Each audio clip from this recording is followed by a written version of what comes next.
شوارع في أوضة لبس الأهلي بعد الخسارة من الفريق المكسيكي. كهربا حدف إمام عاشور بالستارز في وشه وفتح له حاجبه، ومحمد الشناوي مسك في خناق خالد عبد الفتاح وقال له من وقت ما نزلت وأنا حاسس إننا هنخسر.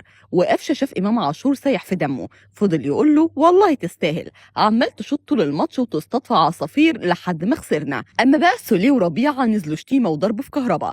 اللي حصل في أوضة اللبس بعد الماتش محدش يتخيله، اللعيبة كلها انفجرت في بعض، ورغم ان كولر كان واقف ومعاه مدير الكوره محمد رمضان، لكن اللعيبه محدش كان قادر يوقفهم. ويحيى عطيه الله كان عمال يشتم لكن محدش فاهمه بسبب لهجته المغربيه. وبيرسي تاو قال لكولر اتفقت مع كهربا على حاجات معينه لكنه ما عملش ولا حاجه منهم وما كانش مركز.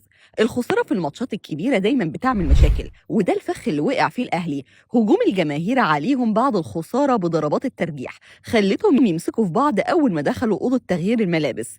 أول ما الباب اتقفل عليهم محمد الشناوي هو اللي بدأ الكلام، وقال الناس في الملعب بيقولوا لي سيب الفريق وامشي، انت بقيت عالة علينا، كل ده بسببكم، ضيعتوا مجهودي. وكان باصص لإمام وكهربا. إمام رد على الشناوي بانفعال وقال له وانا مال انا، كهربا هو اللي ضيع انفراد وضيع ضربة جزاء، بتبص لي وتزعق لنا ليه؟ كهربا كان قاعد منهار، واول ما سمع إمام بيقول عليه كده راح حاتفه بسن الستارز في وشه فتح له حاجبه. ولما الدكتور بتاع الفريق راح جري عشان يوقف النزيف، محمد الشناوي زقه بعيد وقال له خليه ينزف على الأقل عشان نعرف إن عنده دم وبيحس. قفشه هو كمان ما سكتش وقال لإمام انت ليه طول الماتش عمال تشوط في السما؟ كنت عايز تتعشى حمام النهارده وقلت تصطادوا في الماتش ولا ايه؟ كل ده بيحصل ومدير الكوره والمدير الفني واقفين بيتفرجوا على المهازل دي. وطبعا كابتن محمد رمضان واقف يكتب كل حاجه بتحصل عشان يبلغ كابتن الخطيب بالغرامات على اللعيبه وخصم ملايين من عقودهم. كهربا قال لكولر انا خلاص همشي في يناير، طبعا بعد اللي حصل النهارده ده انت مش هتخليني المس كوره تاني، هروح اي فريق العب سنه ولا اتنين وبعد كده هعتزل.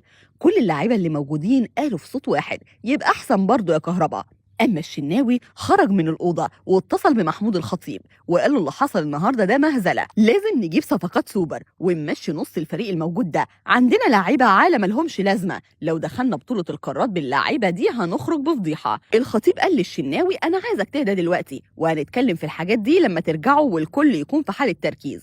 خساره الاهلي من الفريق المكسيكي خلت الخطيب يدي الضوء الاخضر للتعاقد مع صفقات جديده فورا، وهيجتمع بكولر الايام اللي جايه عشان يحددوا الاسماء اللي هتمشي في يناير. وطبعا اول الاسماء دي هيكون كهربا، بيرسي تاو، خالد عبد الفتاح، يوسف ايمن، واحتمال اعاره امام للدوري التركي. يا ريت انتوا كمان تشاركونا في التعليقات وتقولوا لنا ايه رايكم في كل اللي بيحصل ده، وما تنسوش بنقرا كل تعليقاتكم، وتابعونا عشان تعرفوا كل جديد.